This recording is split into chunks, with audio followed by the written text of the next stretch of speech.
कलयुग के अंत में स्त्री पुरुष कैसे होंगे?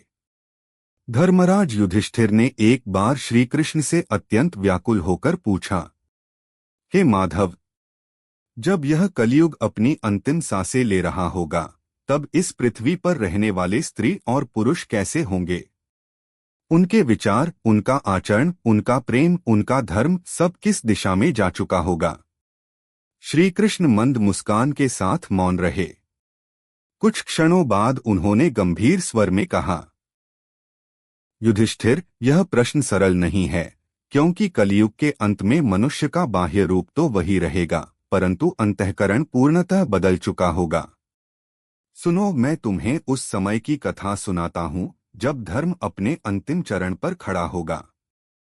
कृष्ण ने कहा, कलयुग के अंत में स्त्री और पुरुष देखने में तो मनुष्य जैसे ही होंगे, परंतु उनका जीवन पशु वृत्तियों से भी नीचे जा चुका होगा। पुरुष बलवान दिखेगा, पर भीतर से अत्यंत दुर्बल होगा। स्त्री सजी संवरी दिखेगी, पर उसके नेत्रों में करुणा नहीं, केवल स्वार्थ होगा। उस समय पुरुष अपने कर्तव्य को भूल चुका होगा। वह न पुत्र होने का धर्म समझेगा, न पति होने का। पिता होना उसे बोझ लगेगा और पति होना बंधन। वह स्त्री को साधन समझेगा, सहयोगी नहीं। उसका प्रेम शब्दों में होगा, कर्मों में नहीं। वह वचन देगा, पर निभाएगा नहीं। उसका क्रोध तीव्र होगा और धैर्य क्षीण। स्त्री उस युग में स्वतंत्रता के नाम पर मर्यादा को त्याग चुकी होगी।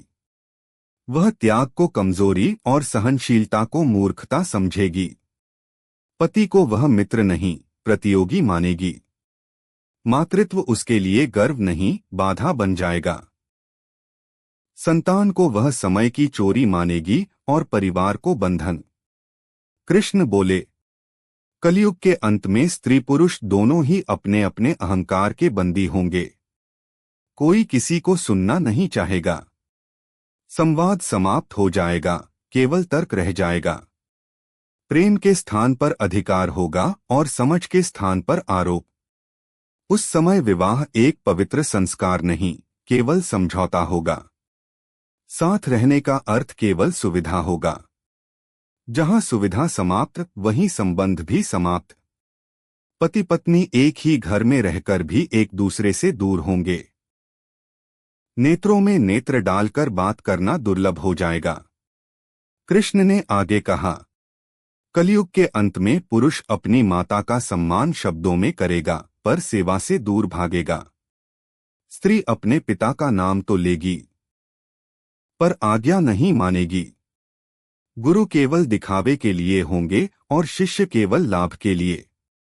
उस समय स्त्री पुरुष दोनों ही शरीर को ही सब कुछ मान बैठेंगे। आत्मा की चर्चा उपहास बन जाएगी। संयम को पिछड़ापन कहा जाएगा और भोग को प्रगति। जो जितना अधिक स्वार्थी होगा, वही उतना सफल कहलाएगा। पुरुष अपने मित्रों के सामने स्त्री का अपमान करेगा और स्त्री समाज के सामने पुरुष का।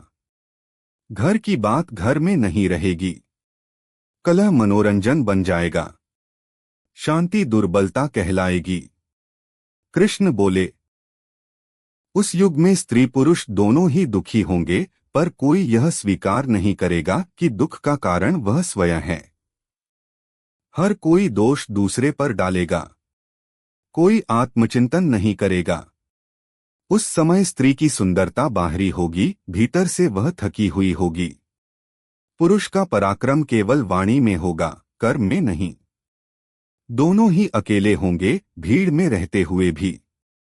माताएं संतान को संस्कार नहीं, केवल साधन सिखाएंगी। पिता समय नहीं, केवल धन देंगे। संतान माता पिता को बोझ समझेगी। वृद्धाश्रम तीर्थ बन जाएंगे और मंदिर सूने। कृष्ण की वाणी और गंभीर हो गई। युधिष्ठिर, कलयुग के अंत में स्त्री पुरुष दोनों ही ईश्वर को दोष देंगे, पर स्वयं को नहीं बदलेंगे। वे कहेंगे, भगवान नहीं हैं, धर्म व्यर्थ है, क्योंकि धर्म उन्हें संयम सिखाता है और संयम उन्हें स्वीकार नहीं। उस समय स्त्री को स्त्रीत्व पर और पुरुष को पुरुषत्व पर गर्व नहीं रहेगा। दोनों एक दूसरे की नकल करेंगे पर अपने कर्तव्य भूल जाएंगे। संतुलन नष्ट हो जाएगा। लेकिन कृष्ण ने मुस्कराकर कहा, युधिष्ठिर, उसी अंधकार में कुछ दीप भी होंगे। कुछ स्त्रियां होंगी जो लज्जा को आभूषण मानेंगी। कुछ पुरुष होंगे जो वचन को प्राणों से अधिक मानेंगे। वही धर्म की अंतिम लौ होंगे। वे थोड़े होंगे पर उनके कारण ही पृथ्वी नष्ट नहीं होगी। वही सतयुग के बीज होंगे। जब अधर्म अपनी सीमा लांघ लेगा तब स्वयं समय करवट बदलेगा। कृष्ण ने कहा, कलयुग के अंत में स्त्री पुरुष चाहे जैसे भी हों, पर जो अपने भीतर धर्म को जीवित रखेगा वही मुझे प्राप्त करेगा। रूप नहीं, गुण मायने रखेंगे, शरीर नहीं, भाव। युधिष्ठिर की आंखों में आंसू थे। उन्होंने कहा, हे केशव, क्या उस समय उद्धार संभव होगा? कृष्ण बोले, जहां एक भी सच्चा हृदय धड़कता है वहां उद्धार संभव है। स्त्री हो या पुरुष, जो अहंकार त्यागे वही मेरा है। और यह कहकर श्री कृष्ण मौन हो गए। आकाश शांत था पर उनकी वाणी युगों तक गूंजने वाली थी।